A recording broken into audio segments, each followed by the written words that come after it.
और इस बीच प्रधानमंत्री नरेंद्र मोदी क्रिकेट टीम के खिलाड़ियों के साथ बातचीत कर रहे हैं। आपको सीधी तस्वीर दिखाते हैं।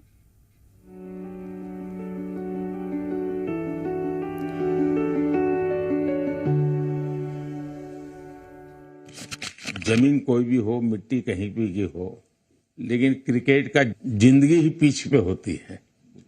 और आपने क्रिकेट की जो जिंदगी है उसको चूमा कि ये कोई हिंदुस्तानी ही कर सकता है। जहां पर हमें वो विक्ट्री मिली, उसका मुझे बस एक पल जो था वो हमेशा याद रखना था और वो चखना था बस। क्योंकि उस पिच पर हम खेल के उस पिच पर जीते, क्योंकि हमने सब लोगों ने उस चीज का इतना वेट किया, इतना मेहनत किया।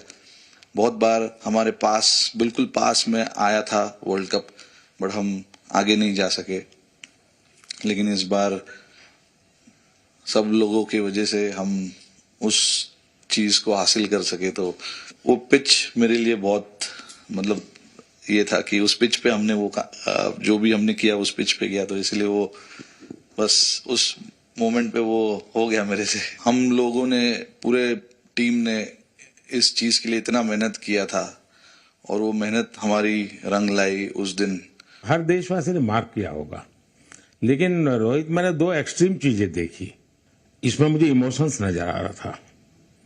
और जब तुम ट्रॉफी लेने जा रहे थे, जो नृत्य होता है सर, उसके पीछे ये था कि जैसे हम सबके लिए इतना बड़ा मोमेंट था वो, और हम सब लोग इस चीज का इतने साल से इंतजार कर रहे थे। तो मुझे लड़कों ने बोला कि आप सिर्फ ऐसे ही मत जाना, चलकर कुछ अलग करना। तो ये चहल का आइडिया था क्या? चहल और कुलदीप। अच्छा।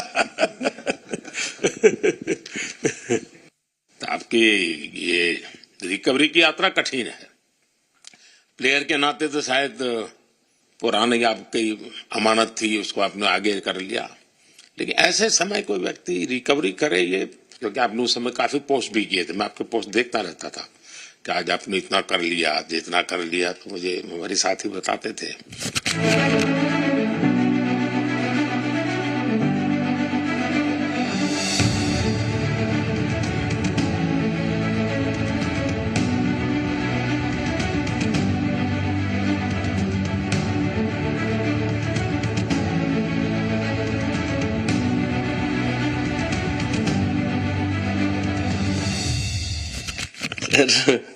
थैंक यू पहले कि आपने हम सबको यहाँ बुलाया।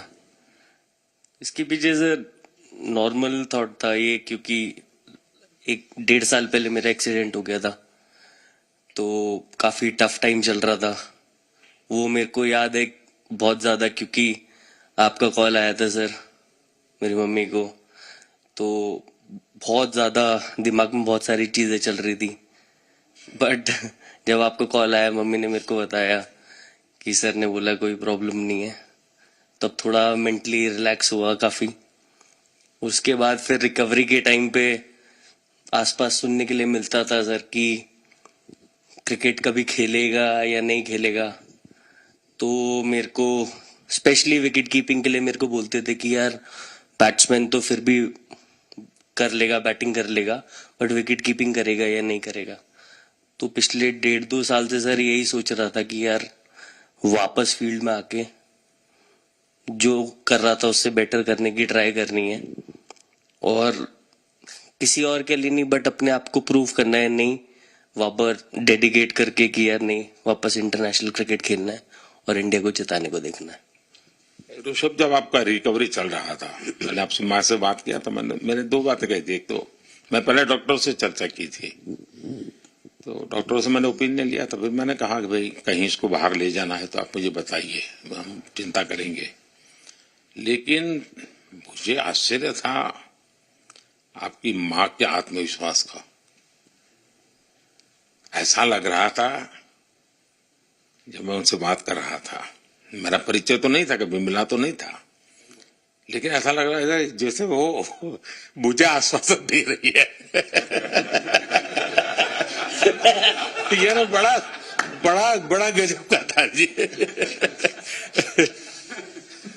तो मुझे लगा कि जिसको ऐसी मां मिली है वो कभी विफल नहीं जाएगा, ये मेरा मन में विचार आया था, उसी समय आया था जी, और आपने करके दिखाया जी। और सबसे बड़ा मुझे जो लगा, मैंने आपसे बात किया, किसी का दोष नहीं, ये मेरा दोष है, ये बहुत बड़ी बात है जी। वरना कोई भी बहाना निकालता, गड्ढा था, डिगना था, फलाना था, आपने ऐसा नहीं किया, ये मेरी गलती थी।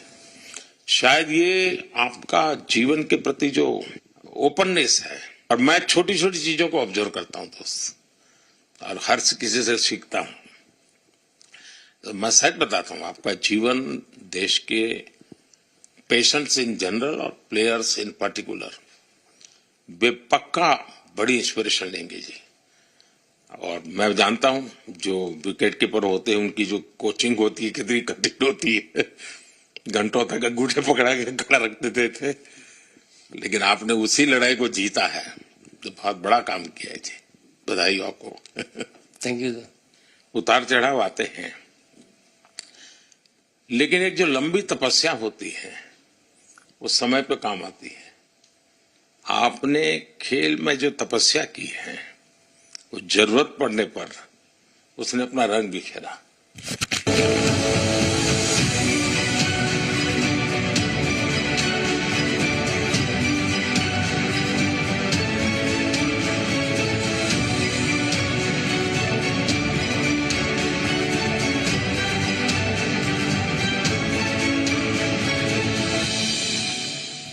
विराट बताइए, इस बार की लड़ाई तो आप उतार चढ़ाव वाली रही आपकी।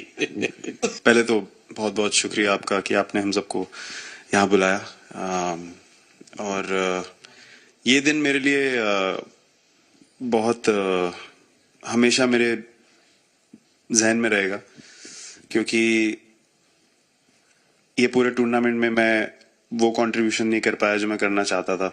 और एक समय पे मैंने राहुल भाई को भी बोला कि मैंने अपने आप को और टीम को दोनों को न्याय नहीं दिया अभी तक। तो इन्होंने मुझे बोला कि जब सिचुएशन आएगी तो मुझे भरोसा है कि तुम परफॉर्म करोगे। तो ये कॉन्वर्सेशन हमारी हुई थी, और जब हम खेलने भी गए तो मैंने पहले ही रोहित को बोला, क्योंकि मेरा जैसे टूर्नामेंट गया था मुझे इतना कॉन्फिडेंस नहीं था अंदर जब मैं खेलने जा रहा था कि वैसी बैटिंग हो सकेगी जैसी मैं करना चाहता हूँ। तो जब हम खेलने गए मुझे पहले 4 बॉलों में 3 चौके मिले, तो मैंने इसको जाके बोला, मैंने कहा यार ये क्या गेम है ये, मतलब एक दिन ऐसे लगता है 1 रन नहीं बनेगा और एक दिन आप जाते हैं और सब कुछ होने लगता है। तो वहां पे मुझे फील हुआ कि, और स्पेशली जब हमारी विकेट गिर गई, कि वो सिचुएशन में मुझे अपने आप को सरेंडर करना है। टीम के लिए क्या जरूरी है इस समय पे, सिर्फ वही मेरे फोकस में था। और मुझे ऐसा फील हुआ कि वो मुझे उस जोन में डाला गया। अब वो मैं किस वजह से डाला गया वो एक्सप्लेन करना मुश्किल है, बट मुझे ऐसा फील हुआ कि बिल्कुल मैं उस मोमेंट में बंध गया। और बाद में मुझे समझ आया कि जो चीज होनी होती है वो किसी भी तरीके से होती है। तो ये होना ही था मेरे साथ, टीम के साथ। अगर आप मैच भी देखें, जिस तरीके से मैच जीते एंड में, जो सिचुएशन थी, हम लोगों ने एक एक बॉल को जिया एंड में, जहां से मैच पलटा, और हमारे अंदर क्या चल रहा था वो हम एक्सप्लेन नहीं कर सकते। एक एक बॉल में कि मैच यहाँ जा रहा है, वहां जा रहा है, एक